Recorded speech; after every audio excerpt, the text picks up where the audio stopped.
समस्तଙ୍କୁ मोर नमस्कार। जय जगन्नाथ। आज हूँ सोमवार 20 जानुआरी 2025।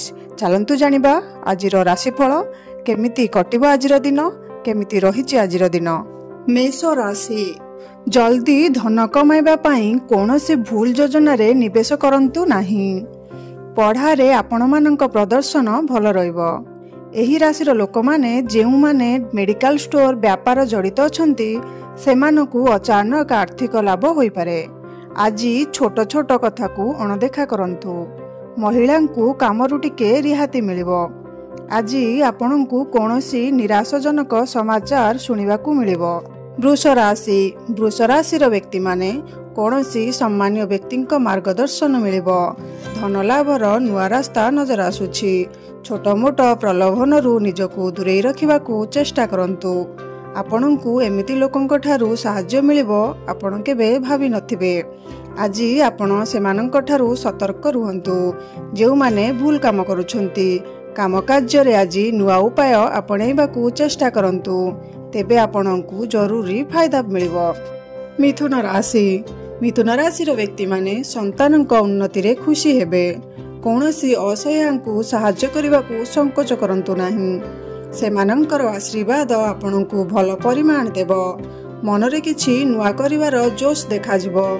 खाइबा दुकान करिथिबा व्यापारींकु भल परिमाण मिलिबो।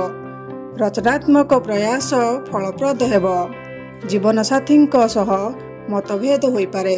ऑफिस रे किछि मामला रे आपणक सफल हेबो। कर्कट राशि।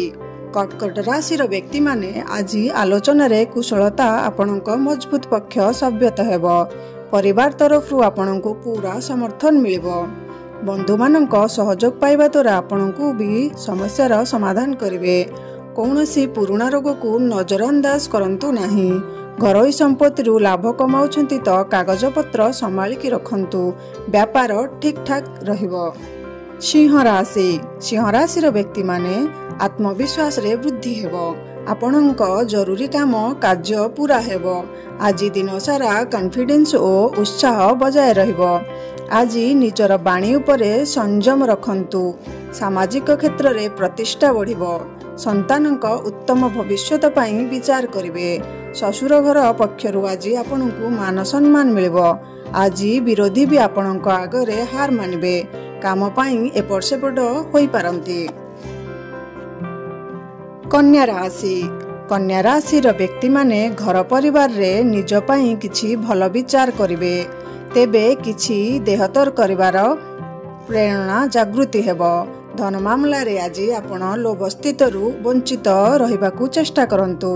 आज ऑनलाइन काम आरंभ करिबा प्लान करिवे। कारोबार रे वृद्धि पई आपण किछि योजना बनाइबे। आपणकु क्रोध उपरे संयम रखिबाकु हेबो। शांतिर मार्ग धारण करिवार जरूरत अछि। तुला राशि। तुला राशिर व्यक्ति माने काहा उपरे अधिक भरोसा करंतु नाही। अनावश्यक रूप से सार्वजनिक स्थान रो जिबाकु वंचित हुंतु। फसिथिबा कार्य होई गले मन शांत हेबो। जेउ कथा एबे जाए होई पारु नथिला ताहा एबे करिबाकु चेष्टा करंतु। प्रेम विवाह को परिवार रो अनुमोदन मिल पारे। भाई भौणीक संपर्क सुधार आसिबो।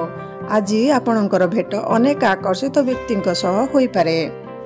बिछा राशि। बिछा राशिर व्यक्ति माने जहांक सह स्मृति भरा समय बिताइबो।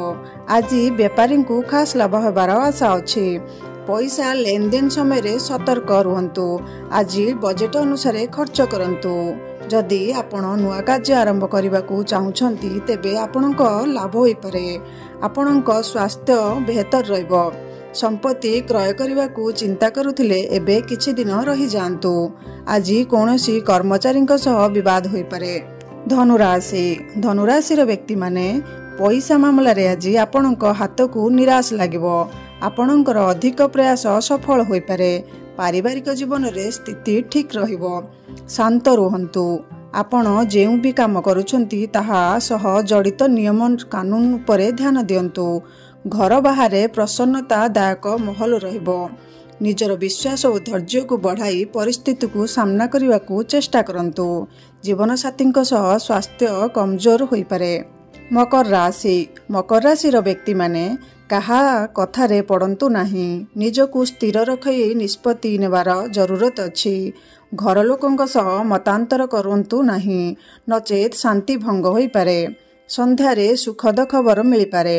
ଆପଣଙ୍କ ଭାବିଥିବା କାମ ସମୟ ଅନୁଯାୟୀ ପୂରା ହେବ। କାରବାରକୁ ବଢ଼ାଇବା ପାଇଁ ନିବେଶରେ ପ୍ଲାନିଂ କରିବା ଉଚିତ। ପରିବାରର ସଦସ୍ୟଙ୍କ ମଧ୍ୟରେ ପ୍ରେମ ଓ ସହଯୋଗ ବଜାୟ ରହିବ। କୁମ୍ଭ ରାଶି। କୁମ୍ଭ ରାଶିର ବ୍ୟକ୍ତିମାନେ କାର୍ଯ୍ୟ ବେପାରରେ ଆଶାଠାରୁ ଅଧିକ ଫାଇଦା ହେବ। ଦାମ୍ପତ୍ୟ ଜୀବନ ଅନୁକୂଳ ହେବାର ସମ୍ଭାବନା ଅଛି। ପଡ଼ୋଶୀ ଓ ଭାଇ ଭଉଣୀଙ୍କ ସହ ସମ୍ପର୍କ ଭଲ ରହିବ। ରିଲେଟିଭ୍ ଓ ବ୍ୟାପାରୀଙ୍କୁ ଲାଭ କମାଇବା ପାଇଁ ଅପେକ୍ଷାକୃତ ଅଧିକ ମେହନତ କରିବାକୁ ହେବ। କିନ୍ତୁ ଚିନ୍ତା କରନ୍ତୁ ନାହିଁ, ନଚେତ୍ ଆପଣଙ୍କ ଧ୍ୟାନ ଭଙ୍ଗ ହୋଇପାରେ। ଆଖି ବନ୍ଦ କରି କାହା ଉପରେ ଭରସା କରନ୍ତୁ ନାହିଁ। ମୀନ ରାଶି। ମୀନ ରାଶିର ବ୍ୟକ୍ତିମାନେ ଆଜି ଆପଣଙ୍କର କୌଣସି ସାମାଜିକ ବା ରାଜନୈତିକ ସଂଗଠନ ସହିତ ଯୋଡ଼ି ହୋଇପାରନ୍ତି। ମାତାଙ୍କ ସହ ସମ୍ପର୍କରେ ସୁଧାର ହେବ। ବ୍ୟକ୍ତିଗତ ଜୀବନରେ ସୁଖର ବୃଦ୍ଧି ହେବ। କ୍ୟାରିୟର ଓ ବ୍ୟାପାରର ଶୁଭ ସମାଚାର ପ୍ରାପ୍ତ ହେବ। ଆଜି ମେହନତ ଅଧିକ ହେବ। ଏଥିରୁ ଆପଣଙ୍କୁ ବଡ଼ ଫାଇଦା ହେବ। କିଛି ନୂଆ ଜିନିଷ ଶିଖିବାକୁ ମିଳିବ। ଆପଣଙ୍କର ଅଟକିଥିବା ଧନ ଆପଣଙ୍କୁ ମିଳିପାରେ।